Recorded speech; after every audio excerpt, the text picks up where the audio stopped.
do you say to those who are who those hear about the various auditing mechan auditing mechanism that is supposed that can be put in place, but are still concerned about enforcement if there is any Well, the thing is, at least I can speak from Iwokrama point of view. We of course were forest certified, FSC.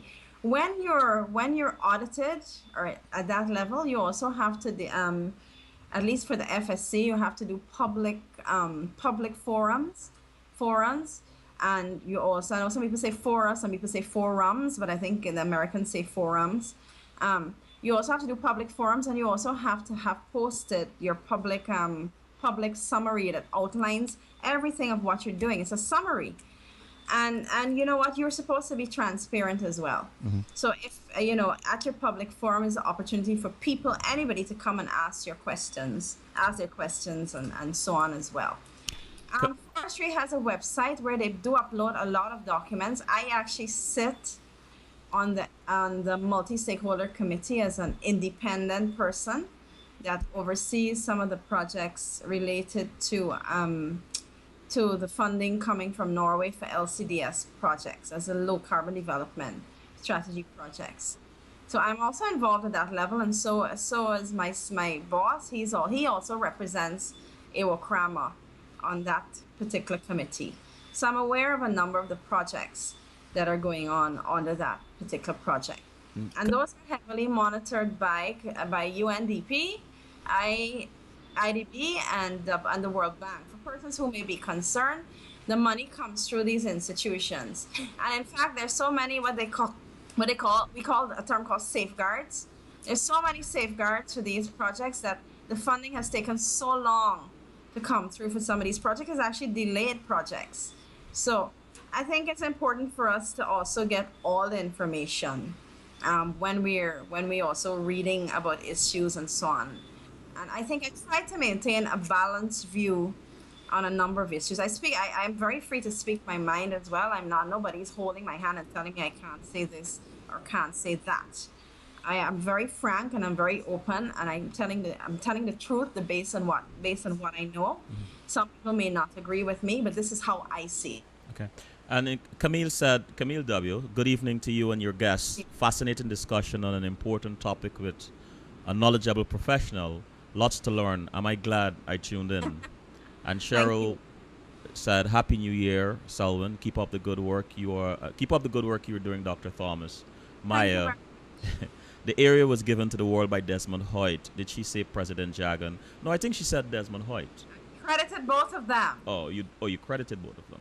Yes, but it was President Hoyt's initiative, and which I think was a brilliant initiative because it preceded 1992 big environmental summit in Brazil, in Rio. So much the credit has to be given to him, but we also have to credit President Jagan for continuing this legacy, and to credit the government for continuing to support Iwokrama. We have on our board several government officials, the Minister of Foreign Affairs, we have the Commissioner of Forests, Andrew Bishop, and we also have a community representative, and they have been tremendously supportive. And the government has also been financially supportive to Iwokrama as well. So we do have to credit and everyone that was part of this. We're glad. I would also like to give credit to persons like Mr. Lance Carberry, Rashidi Jackson, former foreign minister, who were all part of the startup of this. The indigenous people, Uncle Fred Alicock, Sidney Alicock, Vanda Radzik, Janet Volcan, all of these people who in the initial stages of Iwokrama helped to really develop what it would shape into, and also the partnerships and the collaborative relationships that we have with the communities now. And Maya said the area, with Dr. Pachuri now chairing the board of Iwokrama, is Yale more engaged with research there? If so, how is this funded? We have had Dr. Pachuri, he is the new chair of the board. He also brings his experience with his organization, Terry, in India, and his knowledge and his interest in issues related to climate change, which is a big issue for us as well. And also his link with the Yale University, who we actually have linked with to produce and help us do some work, including helping to develop some business plans, a business plan. But also additionally, I also would like to credit Maya. I really like to credit the work of a lot of the staff of Iwokrama, who have been over the years been writing and with the board a number of proposals to actually bring on board research to Iwokrama and other areas. We've had some major research projects. We're now going into another phase where we're trying to raise more money to continue some of this work. Some of it is research oriented, some of it is capacity building oriented. I would encourage people to also check our website and also check our Facebook page, because what I try to do is upload some of our work. And our work doesn't only involve biodiversity or forestry issues. We also tackle projects with partners, other universities and so on. Projects relating to things like culture and heritage. We just completed one project, which we partnered with our community partners, the North Rupununi District Development Board, and also Newcastle University, who we have an MOU with. We just completed one of those projects. Another fascinating project we just completed as well is the one we're looking at community monitoring. And this was implemented also with the Global Canopy program in the UK, and also our community partners. They're the ones that implemented it. And our monitors were going out with a Samsung Galaxy phone, and that's what they were using to collect the data. The Samsung Galaxy, I'm throwing a plug here for them, Thanks. was found to be, it was found to be the best phone that we could use to collect data in the forest. And Samsung owes me some money, Doc. Samsung should give us some money. Yes, that's. I hope they're out there listening to us. So. Then we have another beautiful project that looks at, it's called COBRA, Community Owned Best Practices. And I would really love people to check this one out. www.projectcobra, projectcobra.org. What this project has done is worked with communities to produce their own indigenous films, to do films and photo stories, to look at issues of sustainable use, conservation, preservation of language, traditional farming techniques, all of these. And if you go to that website and you go to a link called MediaGate, you get an opportunity to download some of those films. And those films were produced by the indigenous communities. They edited and so on, and they learned how to use this technology. So they can now go and produce films for themselves, and it's a wonderful way of preserving history and so on. So it's not only traditional research, but also bringing new technology, new techniques, participatory techniques into the kind of work we do, empowering people and giving people the power to do these things themselves.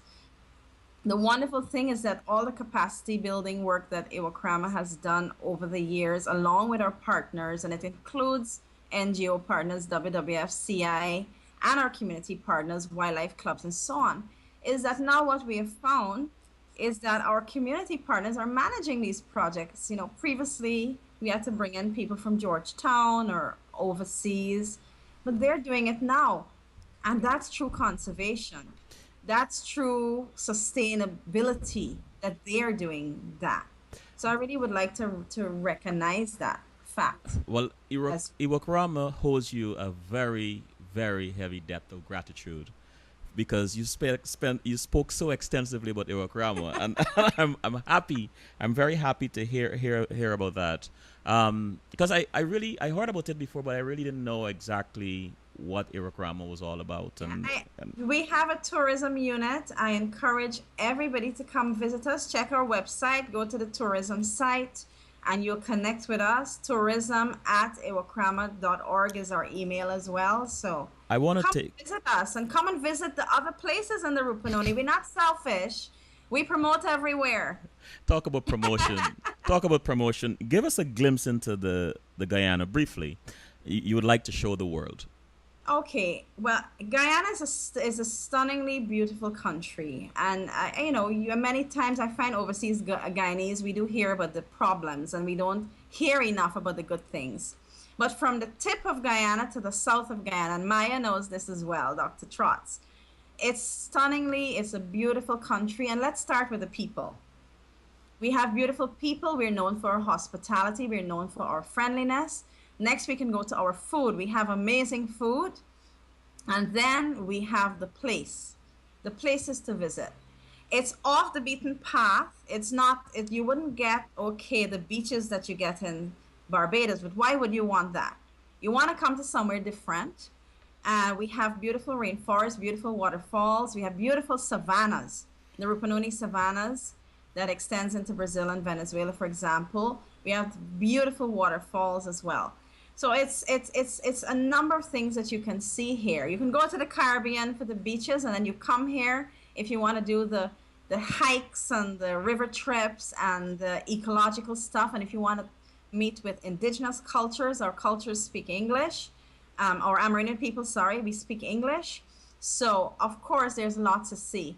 There's Iwokrama, there's Sarama village, there's Riwa, there's Karanambo, there's Dadanawa, that's the Rupununi. Then you can go to the Pomeroon, you can go to Maruka, there's Adele's resort up there. All right, all right. You can go to Wakapau, you can go to Shell Beach at certain times of the year between February and August. If you really want to see the leatherback turtle, for example, that is a time. Where can people find information on this? A brochure or so on? You can go to the Guyana Tourism Authority. That's the governmental website. But there are also some wonderful young people promoting Guyana as well. There's a couple, Stacy Dos Santos and her husband Chris Rahaman. They have a fantastic Facebook page called Visit Guyana. So I would encourage everybody to go to that page, and then you can tap into their website. Okay. They also tell you where to go to dine. They're fixing that up as well, where you can go and eat, places to go and see. And, there are places you can go to in Georgetown. I'll tell you some things about Georgetown.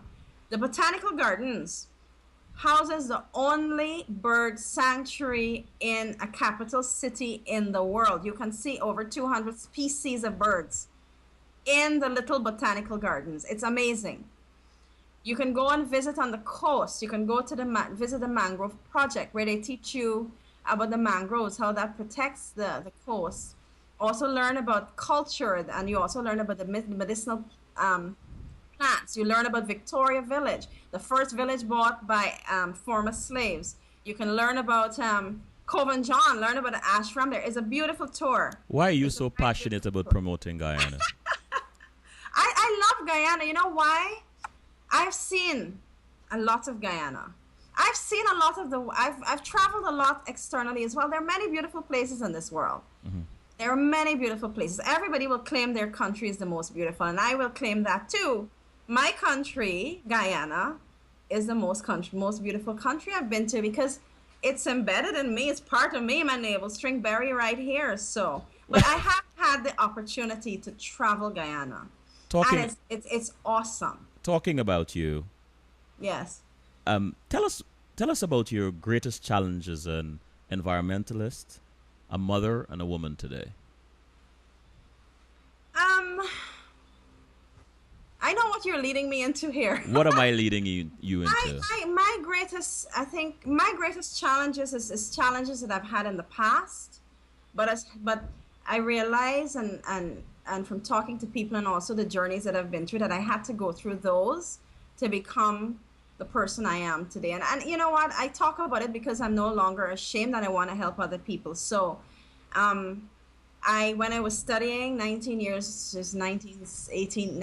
ago about that, 1995, how many ever years ago that was, it may be 19, yes. I did suffer from severe depression and I was very ashamed of it in the initial stages, and it took me a long time, like 16 years, to talk about it publicly. But you know what I have, and I'm so happy I came out because I've helped a lot of people. You Um, are sorry. Go ahead. yeah, it is, and I have helped a lot of people. My experience, yeah, I don't want to, some. I wasn't My actually trying experience to lead you has there. has really coming out has really allowed me to help people, and even from before. But it's something that I really want to discuss because we have to put it on the table for discussion because 1 in 4 people suffer from depression. I I tell you what. Recently, somebody close to us committed suicide, and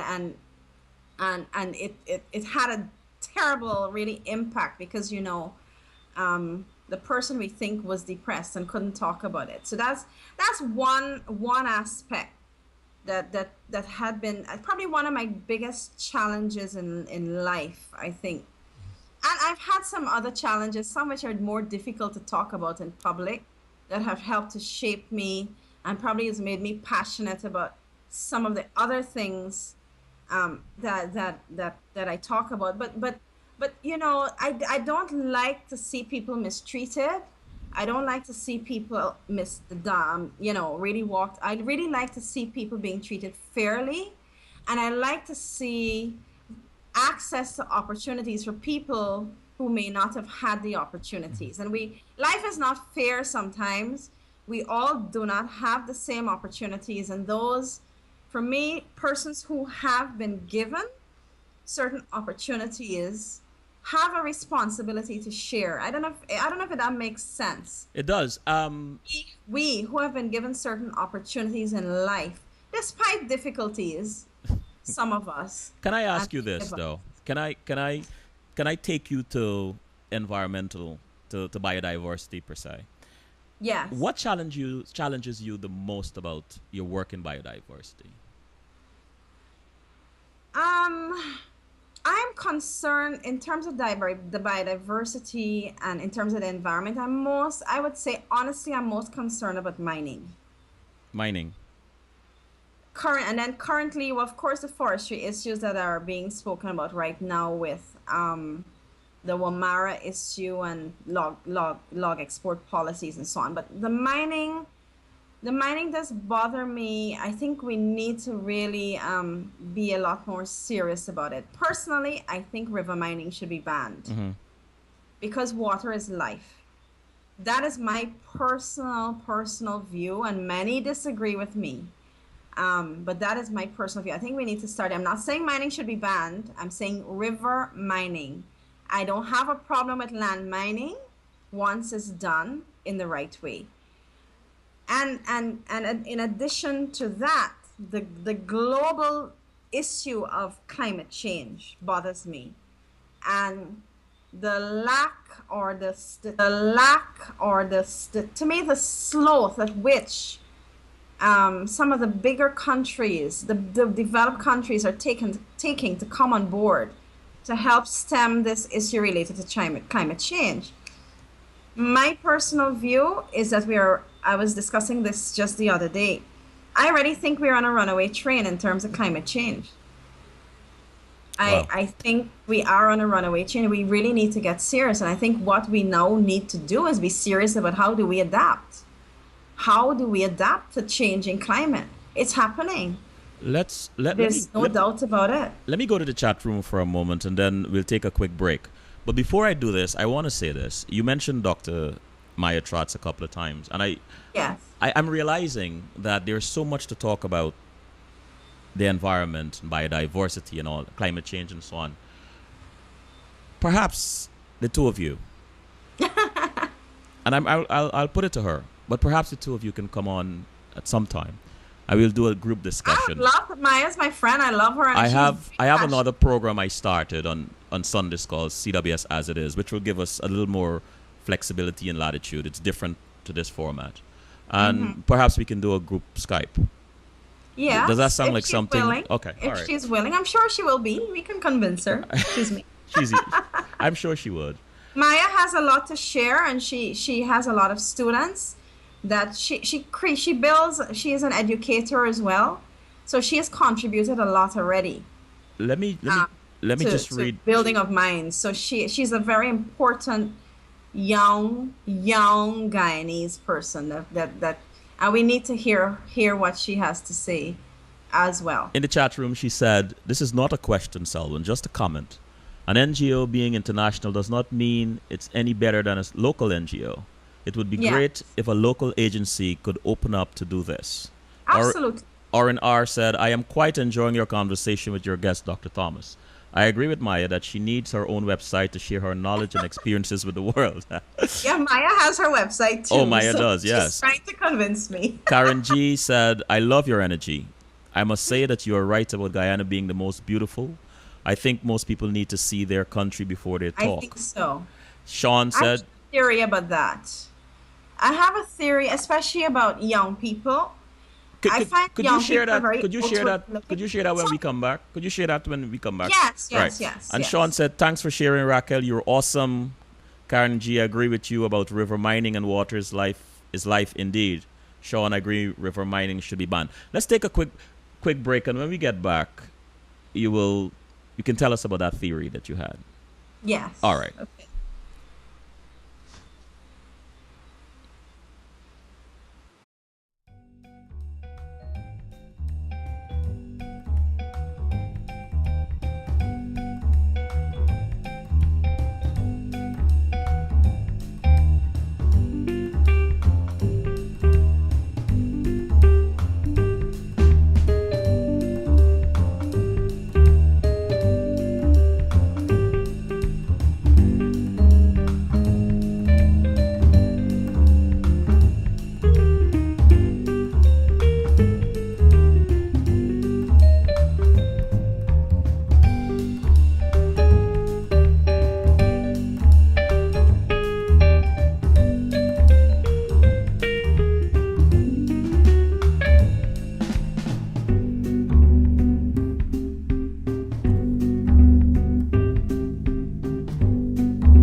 We are back with the lovely Dr. Thomas Caesar.